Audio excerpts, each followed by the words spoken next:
معزز دوستو، انسان دنیا میں اللہ رب العزت کے احکامات کی پابندی کے لیے آیا ہے۔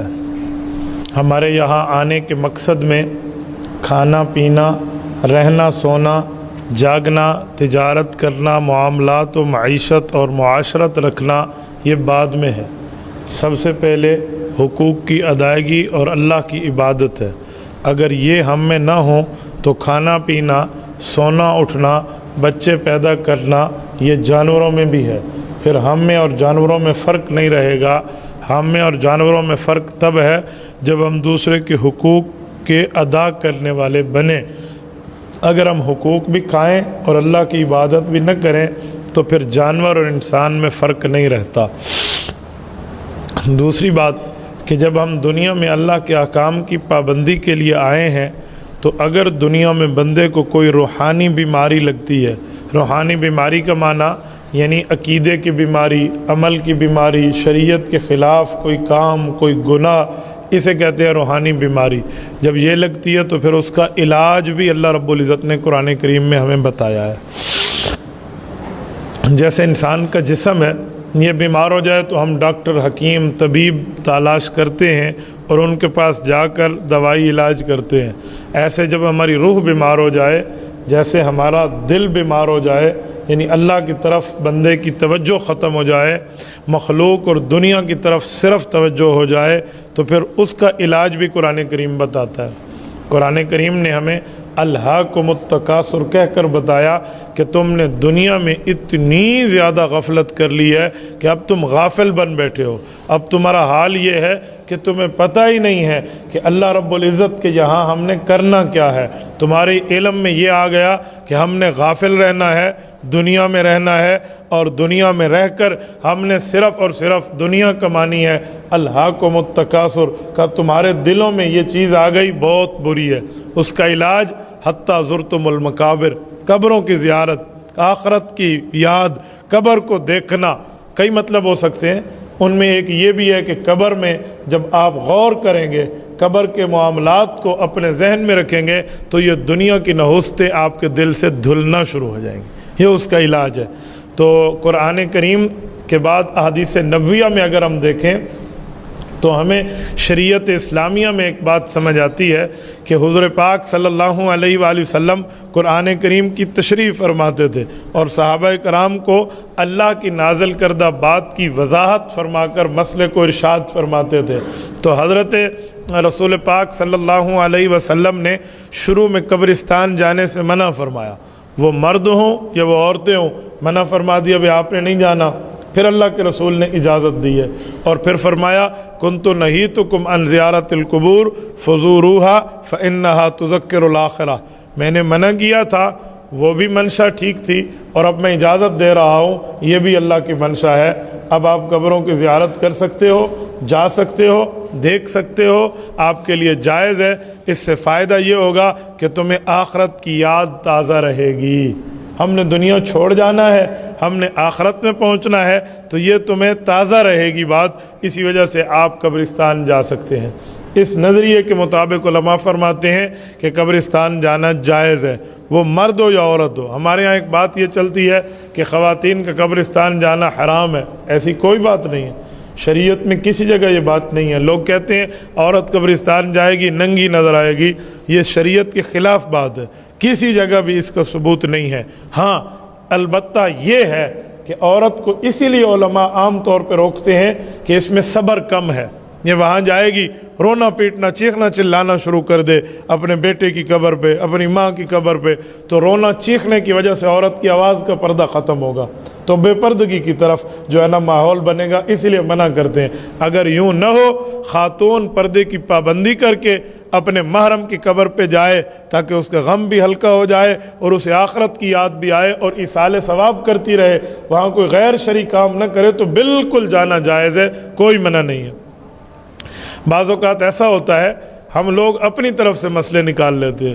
مجھے ایک خاتون کا ایک بار فون پر بات سننے کا اتفاق ہوا، وہ کہنے لگی کہ ہم نے سنا ہے کہ عورت قبرستان جائے تو پتھر لے کر جائے۔ میں نے کہا مجھے سمجھ نہیں آئی، پتھر لے جانے کا کیا مطلب؟ کہتے ایک چھوٹا سا کوئی ڈھیلا ویلا پتھر کا اٹھا لے اور اپنے یہاں شلوار کے اندر اس کو پیک کر لے، پھر جائے تو وہ عورت ننگی نظر نہیں آئے گی۔ میں نے کہا بھئی یہ کون سی ویکسین ہے جو یہ آپ نے شلوار میں لگا لی ہے، تو اب وہ جو ہے نا ویکسینیٹڈ بن گئی ہے، اب اس پر یہ کوئی حملہ نہیں ہوگا۔ یہ بالکل شریعت کے خلاف کانسیپٹ ہے، ایسی کوئی بات نہیں ہے۔ وہ پتھر تو کیا پورے پتھروں کا ٹرک بھی لے کر جائے، اگر غیر شرعی کام کرے گی تو اللہ کی لعنت آئے گی، اور ایک سنگریزہ بھی ساتھ لے کر نہ جائے، اللہ کے احکام کو فالو کرتے ہوئے جائے تو کوئی ننگی نظر نہیں آتی۔ یہ بات غلط ہے۔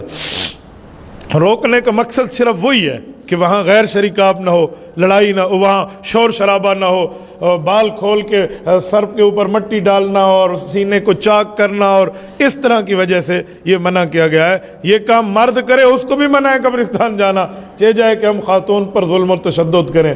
میں اس پر بہت حیران ہوتا ہوں، کبھی خاتون کی والدہ فوت ہو جاتی ہیں یا اس کا بیٹا فوت ہو جاتا ہے تو اسے کہتے بس تو نے یہیں ہی دیکھنا ہے، اب اس کی قبر پہ نہیں جانا۔ ایک میرے شاگرد ہیں، ان کی اہلیہ کی والدہ یعنی ان کی ساس خوش دامن وہ فوت ہو گئی، تو وفات کے بعد ان کی بیٹی یعنی اس کی بیوی اپنی امی کی قبر پہ جانا چاہتی تھی۔ انہوں نے کہا جی تو بالکل تیرے لیے جائز نہیں ہے۔ کتنا عرصہ اسے روکا رکھا، تو ایک دن انہوں نے شاید میرا کوئی اس مسئلے پر کلپ سنا، کوئی سوال جواب کا، تو اس کی کال آ گئی مجھے کہ استاد جی تو مروا دیتا ہے۔ میں کہا کہتی ہے؟ کہتی ہے میں اور میرے گھر والی اکٹھی بیٹھ کے سن رہے تھے اور آپ نے کہا قبرستان جانا جائز ہے، تو مجھے میری اہلیہ کہتی ہے کہ تیرا پیر تو جائز بتا رہا ہے اور تو اس کو ماننے پہ تیار نہیں ہو، تو مجھے وضاحت فرمائے۔ میں نے کہا جی پہلی بات یہ ہے کہ جب تو نے سن لیا جائز ہے پھر تصدیق کیوں پوچھتا ہے؟ کیا وہ کلپ جھوٹا تھا؟ تو پھر اب میں سچ بتاؤں؟ نہیں آپ غصہ ہو گئے۔ میں نے کہا آپ نے کیا کیا؟ میں نے تو اسے روکا ہوا ہے۔ میں نے کہا کسی عالم سے پوچھا تھا، کسی مفتی سے پوچھا تھا، کوئی بات سمجھی تھی؟ نہیں ہم تو شروع سے کرتے آ رہے ہیں۔ میں نے کہا شروع سے جو ایک بندہ غلط کرے تو شروع سے غلط کرنا کوئی دلیل ہے؟ اللہ کے بندہ اس کو اپنی امی کے پاس لے جا قبر پہ، فاتحہ پڑھے، سورۃ یاسین پڑھے، ایصال ثواب کرے اور یہ سوچے کہ میرا اللہ مجھے بھی گناہوں سے توبہ کر کے تیری فرما برداری میں آنا چاہیے، ایک دن ہماری منزل بھی یہی ہے۔ کہتے ہیں ٹھیک ہے۔ وہ اپنی عالیہ کو لے گیا، انہوں نے وہاں فاتحہ خوانی کی، واپس آیا تو مجھے ایک دو دن بعد کہتے ہیں استاد جی بڑا فرق ہے۔ میں نے کہا وہ کیا؟ کہتے روزانہ رات کو سرانے پہ سر رکھ کے ماں کو یاد کر کے روتی تھی، اب گئی ہے نا وہاں تو قبر دیکھ کر اسے تسلی ہو گئی ہے، میرے لیے یہ ٹینشن ختم ہو گئی۔ تو بھائی انسان کی ایک فطرت ہے، آپ اس کو اس کی ماں کی قبر پہ بھی نہ جانے دیں، حیرانگی کی بات ہے۔ تو یہ غلط ہے۔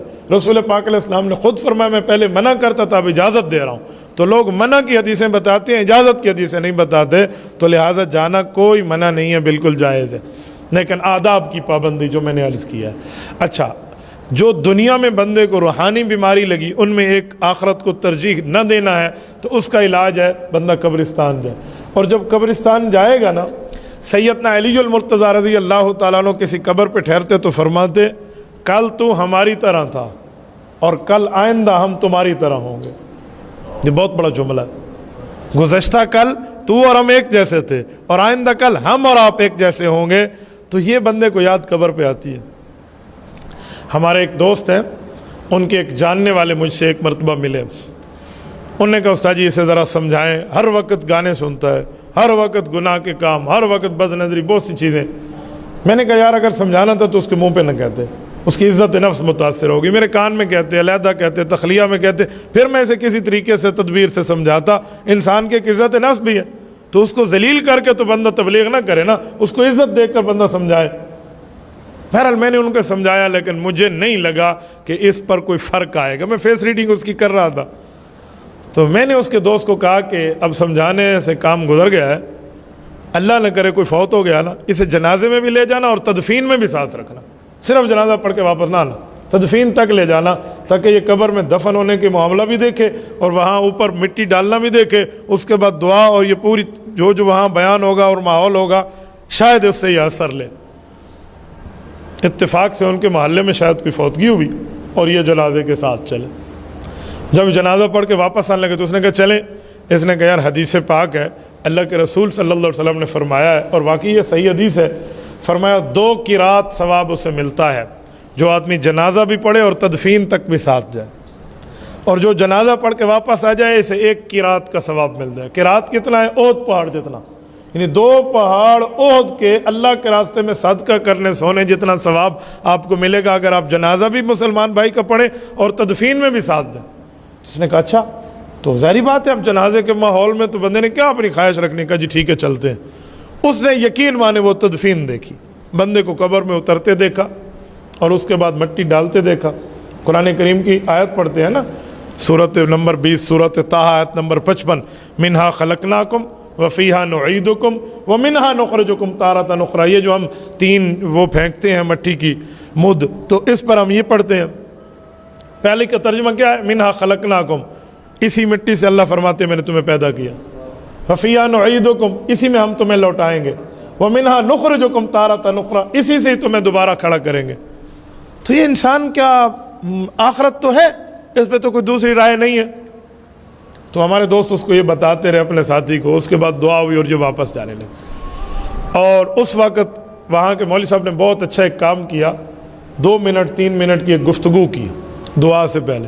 انہوں نے صحیح حدیث پاک سنائی، صحیح مسلم میں حدیث ہے، حضور پاک علیہ السلام کے صحابی ہیں حضرت عمرو بن عاص رضی اللہ عنہ، بہت بڑی شخصیت ہے، اذہن العرب، ان کے بارے میں آتے ہیں کہ عرب کے ذہینوں میں ایک ذہین تھے۔ جب یہ ایمان لانے لگے نا تو خود چل کے آئے تھے مکہ سے مدینہ، حضور علیہ السلام کی ہجرت تک مکہ میں حضور پہ ایمان نہیں لائے، جنگیں ہو گئیں، بدر احد ہو گئی، ایمان نہیں لائے۔ یہ جب آنے لگے نا، خالد ابن ولید اور حضرت عمرو ابن عاص رضی اللہ عنہما اکٹھے آئے مسلمان ہونے کے لیے مدینہ، 500 میل کا سفر کیا ہے مکہ مکرمہ سے۔ تو جبرائیل امین حضور پاک علیہ السلام کے پاس آئے، کہا ہمارے پاک پیغمبر رب کریم نے آپ کو ایک خوشخبری دی ہے کہ آپ کے پاس مکہ مکرمہ کی زمین نے اپنے جگر کے 2 گوشے توڑ کے بھیجے ہیں۔ بڑے بہادر لوگ تھے، بڑے صاحب فراست بندے تھے۔ آپ علیہ السلام نے صحابہ کو خوشخبری سنائی اور یہ دونوں تشریف لے آئے۔